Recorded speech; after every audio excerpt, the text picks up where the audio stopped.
Nouveau pays, nouveau continent. Nous voilà maintenant en Turquie, sur le continent asiatique. Ça fait 2 semaines qu'on est arrivé, on a déjà vu des choses incroyables, des merveilles de la nature, rencontré des gens super sympas, vécu des aventures rocambolesques. Mais ça, on va te laisser découvrir après la traditionnelle bande-annonce. Après avoir vendu voiture, maison et tout ce qu'elle contenait, Fred et Greenwood, Rosita et moi partons vagabonder sur les routes du monde à vélo. Tu veux découvrir des paysages époustouflants, des bivouacs en pleine nature ou dans des endroits improbables? Tu veux rouler sur des chemins déserts ou des autoroutes? Rencontrer des gens, vivre des aventures incroyables? Allez, viens, on t'emmène sur le porte-bagages des Happy Cyclo. Et ben voilà, premier kilomètre en Turquie, on quitte Kaş. Sur une grosse route, il n'y a pas beaucoup de choix en fait. Il y en a des petites mais qui sont vraiment très raides. Et du coup, on reste là.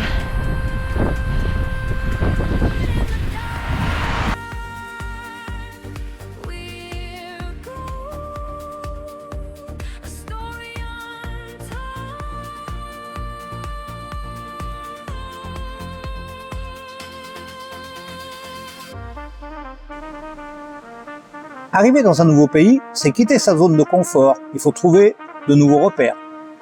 En plus, aujourd'hui, c'est vraiment galère. On passe notre temps à enlever et remettre nos habits de pluie. Vu qu'il pleut en alternance, on a beaucoup de dénivelé, donc on transpire à la montée, on a froid à la descente. Pour tourner le tout, nous finissons par une crevaison.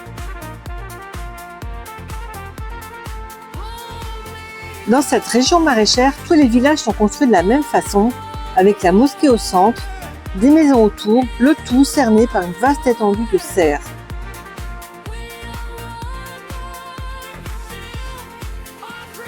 Après toutes ces péripéties, nous peinons à trouver un lieu de bivouac.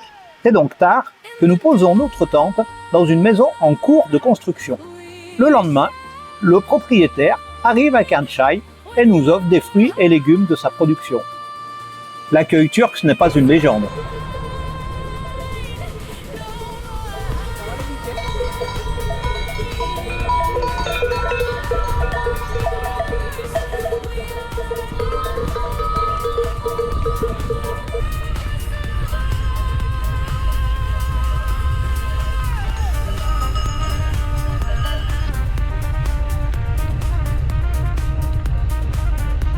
Elles sont pas farouches, hein, celles-ci en Crète, elles partaient dans tous les sens en courant. Alors ici, elles sont tranquilles, hein, ces petites chèvres de Nubie, avec leurs oreilles pendantes. Ah, elle a mal à la patte, elle.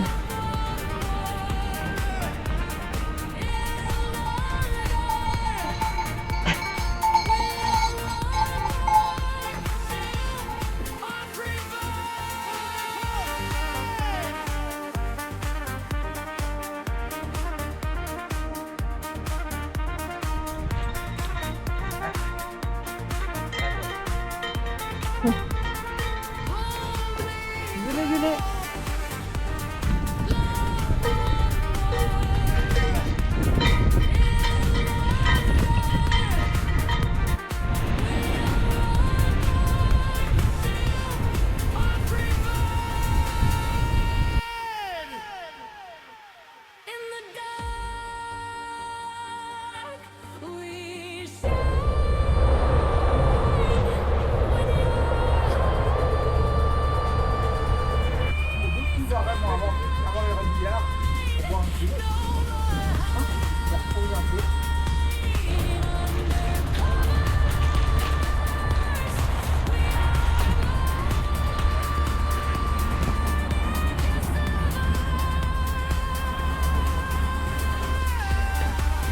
Donc là, tu nous vois en train de manger, mais il faut quand même que je te montre où est-ce qu'on mange.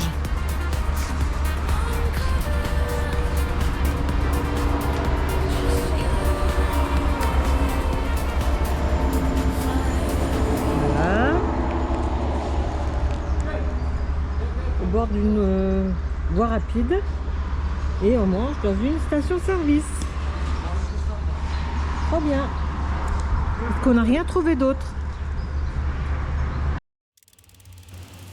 Nous longeons la côte turque et alternons entre grosses routes et stations balnéaires. où de nombreux complexes hôteliers rivalisent d'originalité au niveau de leur architecture. On aime ou pas. Dans tous les cas, ces bâtiments déserts hors saison donnent une ambiance assez glauque. Alors voilà, un tunnel. Et Fred va appuyer sur le bouton. Allez, ça va allumer des flashs. Regarde, hop là. Et du coup, les mecs, ils vont tous rouler à 50. Ah non, je déconne.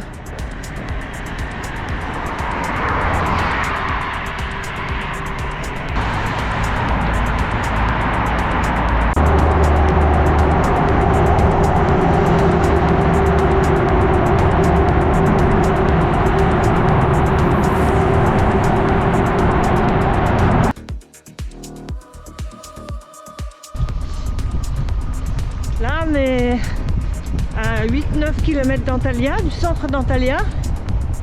Et comme tu vois, on est sur une belle piste cyclable, hyper agréable. Ça roule bien, il n'y a personne. Vraiment super.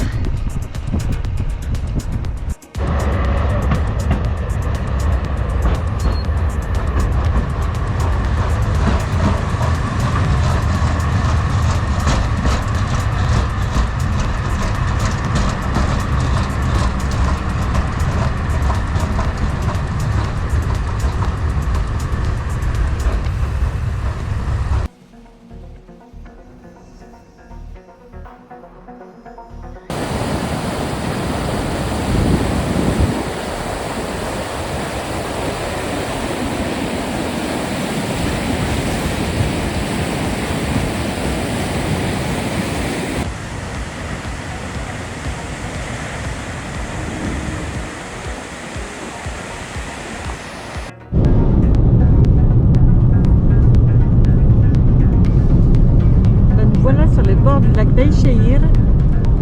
On va super vite parce qu'on est dans une voiture.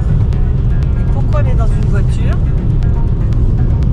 Ben, tout simplement parce qu'on en a eu un petit peu marre de la fameuse D400 où des voitures on en a vu beaucoup mais qui nous passaient à ras les oreilles. Et puis ils annonçaient pas très beau quand on est arrivé à Antalya. Du coup on a décidé de louer pendant 4-5 jours une voiture pour aller visiter Konya, le lac Beï-Chehir, plein d'autres choses. Mais ça, tu verras tout ça dans la vidéo bien sûr. Et puis dès notre retour à Antalya, on va prendre Plaine Ouest. Après ces 4-5 jours de vacances, on va dire, ce sont nos vacances de cyclistes. Et donc Plaine Ouest jusqu'à Izmir et puis après bien sûr encore plein d'autres choses. Mais ça, on te réserve la surprise. Le lac Beï-Chehir est le 3e plus grand lac naturel de Turquie. Il est menacé d'assèchement et risque de disparaître d'ici 2040. L'eau disparaît par évaporation, par les prélèvements pour l'irrigation et par un réseau complexe de galeries souterraines dans les roches calcaires.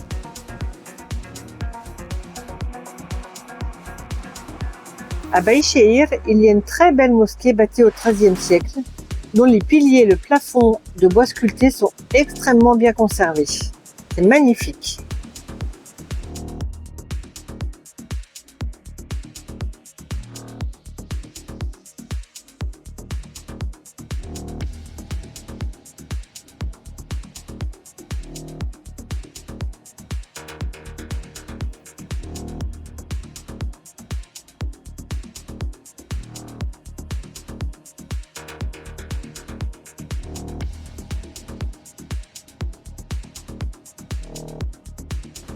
Arrivé à Konya, nous dégustons une des spécialités, le etli ekmek, une sorte de pizza allongée, étalée finement, avec un mélange de viande, bœuf et agneau, d'épices et d'herbes. C'est délicieux.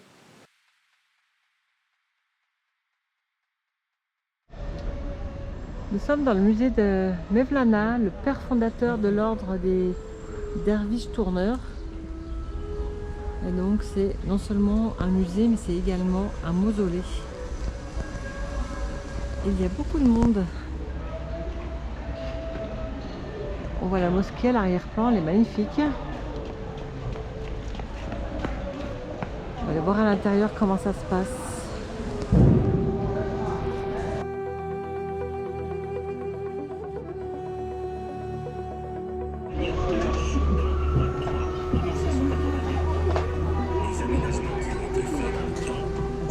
passé par une restauration en 2010 pour retourner à l'état initial.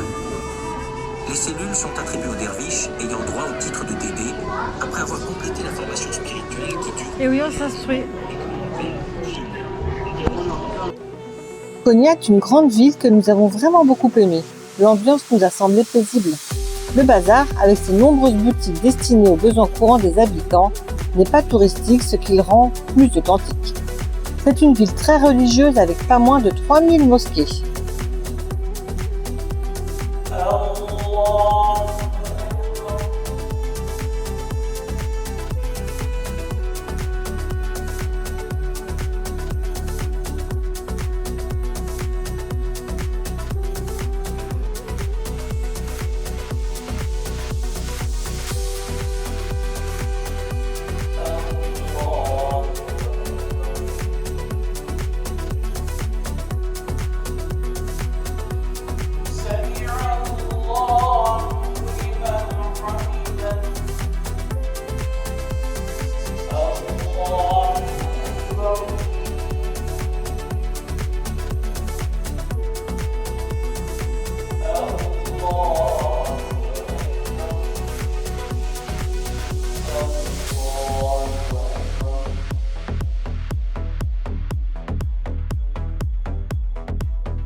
Konya, la ville de l'ordre des derviches tourneurs, fondée par Rumi au XIIIe siècle.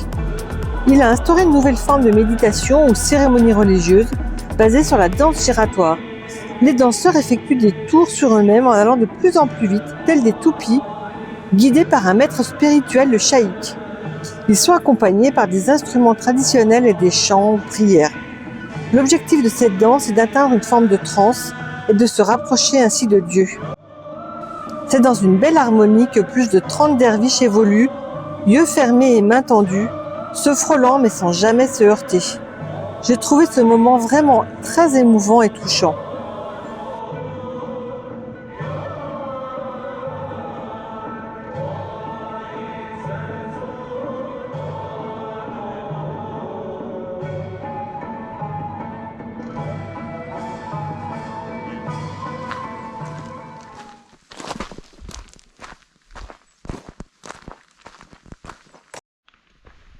Cette fois, c'est une vache qui nous fait la visite guidée. Sympa. Elle n'est pas très causante, mais voilà. Sympa. Alors ici, vous avez la petite Cappadoce.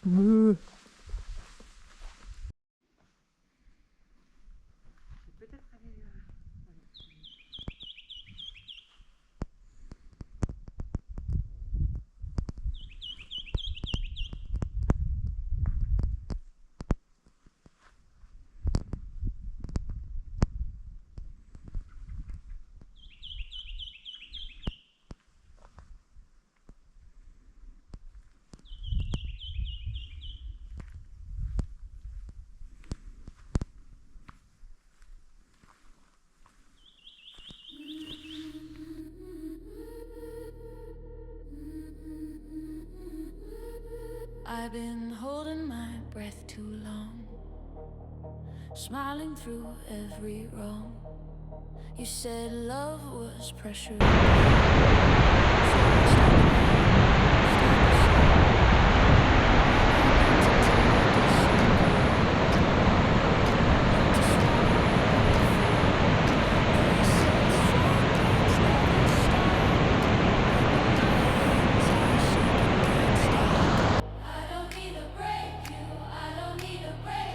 Alors ce soir, c'est un peu particulier, on va pique-niquer sur le site de Yanartash.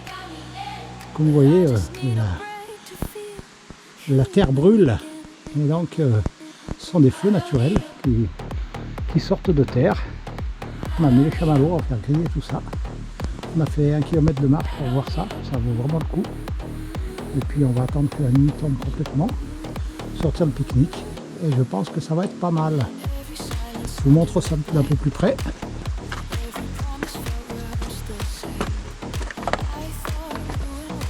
On découvre ensemble parce que Je suis pas monté avant de filmer. Hop, c'est un petit peu mouillé. Et voilà. Ah, c'est assez fou, hein. C'est assez dingue comme truc. Wow.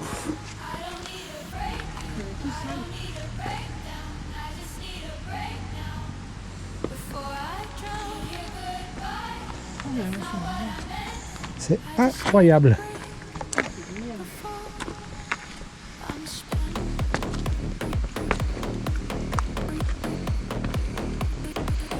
Puis ça chauffe, hein. C'est dingue, voilà. Hein. Ouais, c'est super. Moi, ça me saisit quoi, de voir ça. Je trouve ça vraiment incroyable.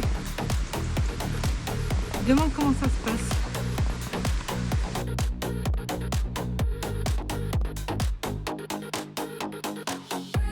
Un chamallow grillé directement au feu provenant du centre de la Terre.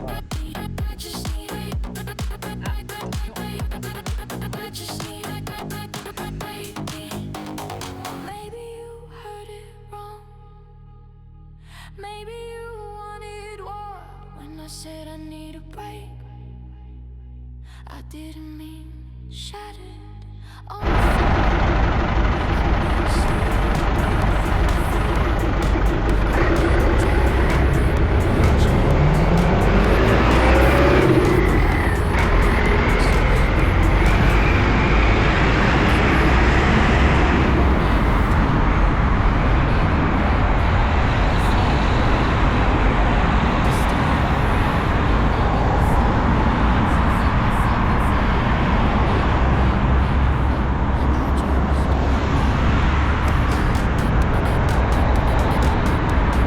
Voilà, on quitte Antalya en direction de Denizli, Pamukkale. Et ça va être long de quitter cette grande ville.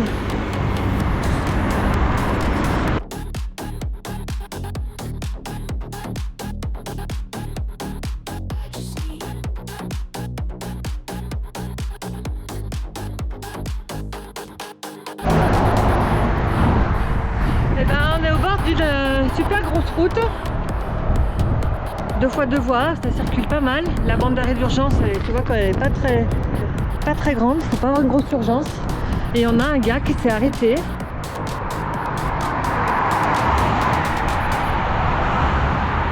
Et qui nous charge les vélos sur le toit. On a empilé toutes les sacoches ici. Voilà. Ça va, Fred?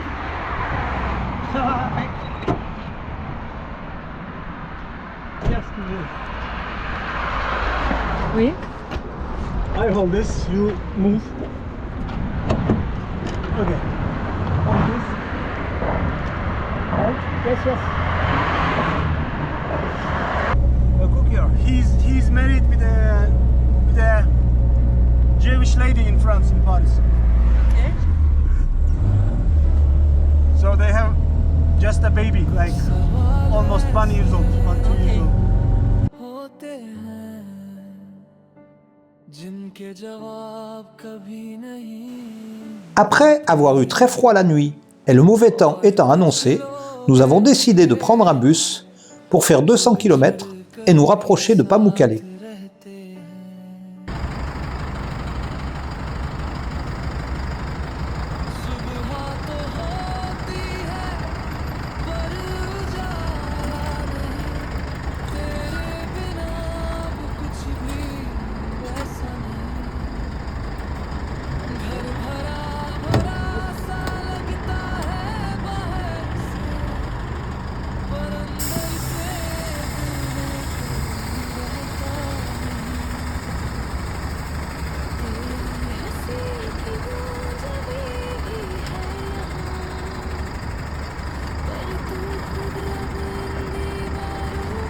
À peine descendu du bus, nous nous jetons dans le premier restaurant pour déguster des kokoreç. En fait, ce sont des boyaux et des abats d'agneau mis en broche avec des épices et des herbes aromatiques. C'est vraiment pas la meilleure expérience du voyage.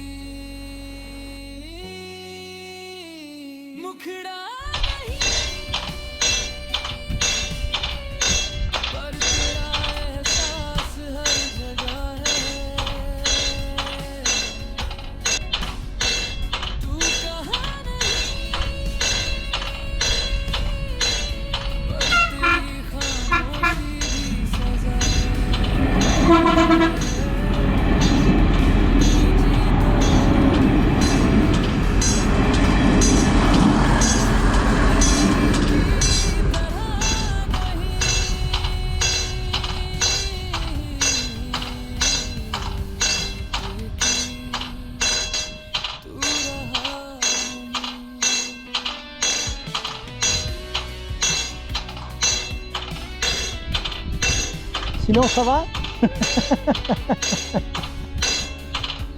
Comment on dit attention, un train peut en casser un autre en turc? तेरी बातें अब भी संभाल के रखी है कुछ अधूरी कसमें कुछ भूली हुई लिखी है हर मोड़ पे लगता है तू सामने खड़ा है फिर याद आता है ये सिर्फ मेरी गलती है मैं लोगों से हंसना Donc Pamukkale, ça veut dire château de coton en turc. Et c'est vrai que ça ressemble à tout ce blanc, on dirait du coton posé sur une montagne. Et donc on marche dans de l'eau parce qu'il y a une source qui coule en haut, donc qui se déverse sur la montagne. Et elle est chargée en calcaire. C'est pour ça que ça fait cette couleur blanche. Ça fait des années que ça dure. Et du coup on marche pieds nus pour pas salir le sol, qui n'est pas glissant du tout, c'est très agréable. Et l'eau, elle n'est pas chaude, elle n'est pas froide, pardon. Elle est assez chaude. Hop là.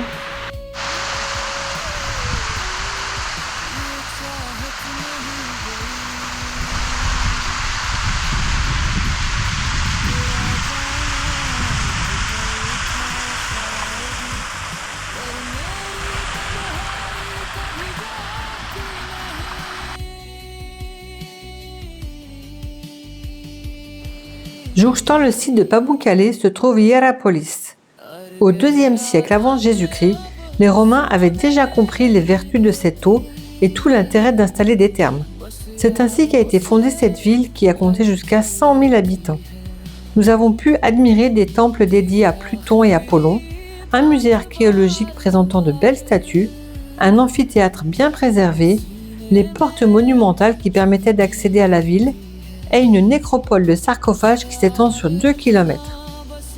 On est tombé sous le charme de ces deux sites dont la visite a bien occupé notre journée.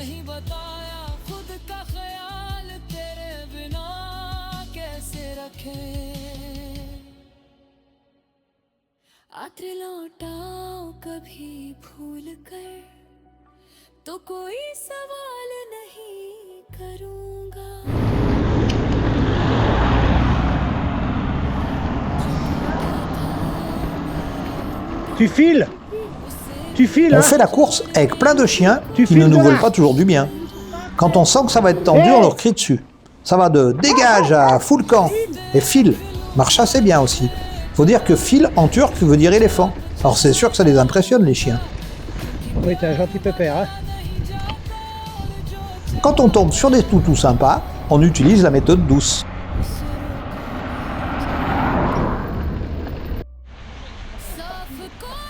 On découvre une station thermale sur notre chemin. Ça fume. L'eau apparemment sort à 39 degrés. Ça sent le soufre.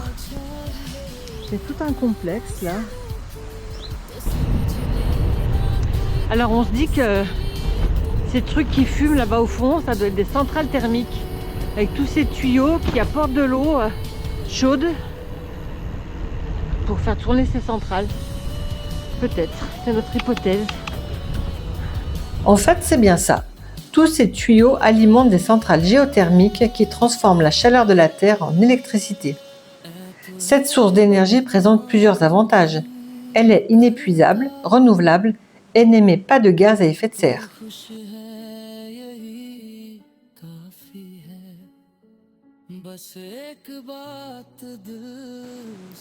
Après les intempéries, on a droit à des chemins très boueux. Oradan buraya Edirne mi geldiniz? İzmir. İzmir'den buraya. Bah écoute, regarde.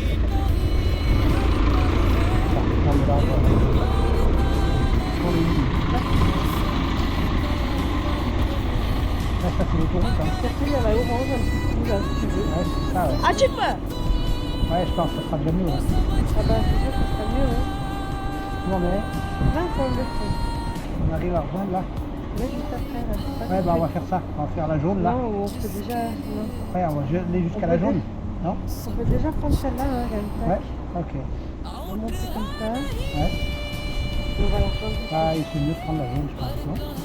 Ça évite encore une portion là. Ok, allez, si tu veux. Kamera çalışıyor mu? Hı? Açık mı? Aç. Hı? Beni görüyor mu? Allez, ok. 13 km. Evet. What's your name? What's your name? Çınar. Ah, super. I am Çınar. Chiran. Hello, Chiran. Salut, on se retrouve à Şirince. C'est un petit village à côté de Selçuk, c'est ça, Val? Selçuk. Selçuk, voilà. Donc on est arrivé hier soir à Selçuk. C'était pas ce qui était prévu au départ, puisqu'on devait arriver directement dans ce petit village, mais il y avait la route qui était complètement défoncée avec l'eau qu'il y a eu. C'était que des chemins en fait boueux, c'était impraticable. Donc on a pris une grosse route. On est arrivé par le bas et on a pris aujourd'hui un petit, comment ça s'appelle? Dolmus. Dolmus, voilà, c'est des bus en fait. Un minibus. Des minibus qui vont de village en village. Et du coup, on va se promener dans cette petite ville qui est pleine de charme, qui a en fait comme spécialité des vins aromatisés. Donc on n'a pas fait encore de déguste, je ne pense pas qu'on en fasse. Mais voilà, c'est sympa. Et puis il y a le soleil. C'était pas prévu. On s'est mis à l'abri pour 2 jours parce que il y avait des avis de tempête qui étaient prévus. Et en fait, il fait beau. Donc c'est cool, on profite.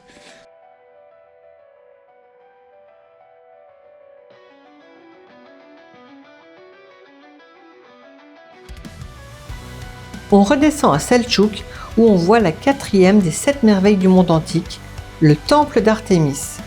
Avant d'être incendié, pillé et détruit par un tremblement de terre, il comptait 127 colonnes et était très imposant. Aujourd'hui, il ne reste plus qu'une seule colonne encore debout, reconstituée à partir de divers morceaux retrouvés lors des fouilles. On continue avec la mosquée d'Isabey, dont l'architecte a utilisé une partie des colonnes du temple d'Artémis pour la construction. Enfin, on termine par la basilique Saint-Jean. Elle aussi comprend une partie des colonnes du temple d'Artémis. Elle a été construite sur la tombe de l'évangéliste Jean, qui se serait installé à Éphèse avec la Vierge Marie après la crucifixion de Jésus, où il aurait écrit son évangile.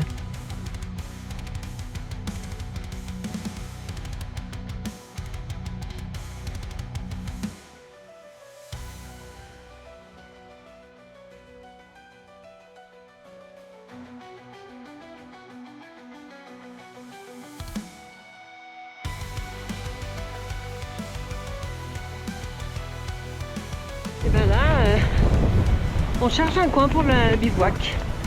Donc on est sur une promenade de bord de mer et on regarde, on fouine. C'est sympa comme tout, on vient de la plage. Et voilà.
On est pas mal là.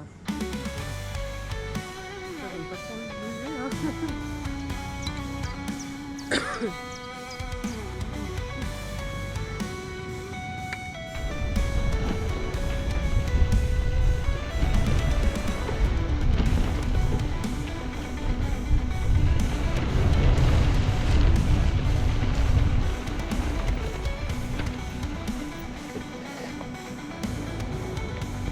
Là, ça passe pas. Il faut qu'on marche. Bon ben voilà, on est arrivé au bain. C'est super beau, sauf qu'il y a plein de déchets partout. Bon, ça c'est vraiment dommage. Donc il y a une section réservée aux femmes. Bayan, c'est femmes. Je vais essayer de te faire voir comment ça se passe à l'intérieur. C'est tout simple. Voilà. Une pièce avec un bassin alimenté par une source qui s'écoule ici. Voilà.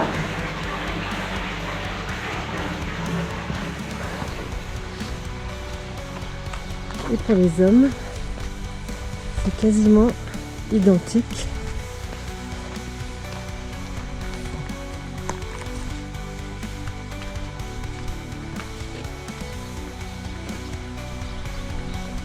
Voilà la source qui fume derrière.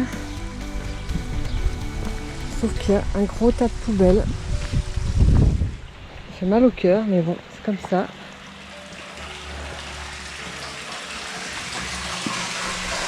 Et voilà, un bassin aussi. Un écoulement. Alors ce qui est juste incroyable quand même, c'est que il y a des poubelles. Ça c'est pas une poubelle, c'est un joli petit vélo. Mais il y a quand même des conteneurs poubelles. Et je sais pas pourquoi ils jettent leurs trucs à côté. Incompréhensible. Hein? Ah. Non. C'est bien, hein? Voilà,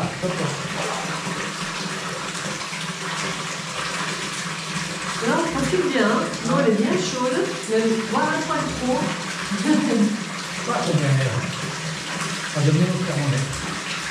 Allez, là-bas, dans la poche. Ouais, je crois que tu vois, c'est le but 39, un truc comme ça.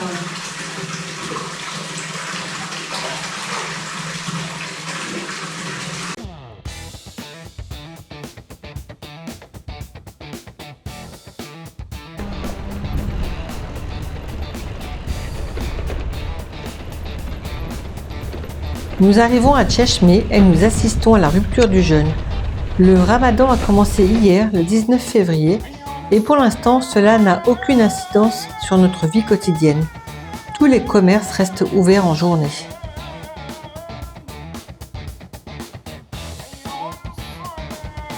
Avant de quitter temporairement la Turquie, nous dégustons une dernière spécialité, les kumru. Demain, nous repartons en Grèce. L'aventure continue. Alors, à bientôt pour le prochain épisode des Happy Cyclo.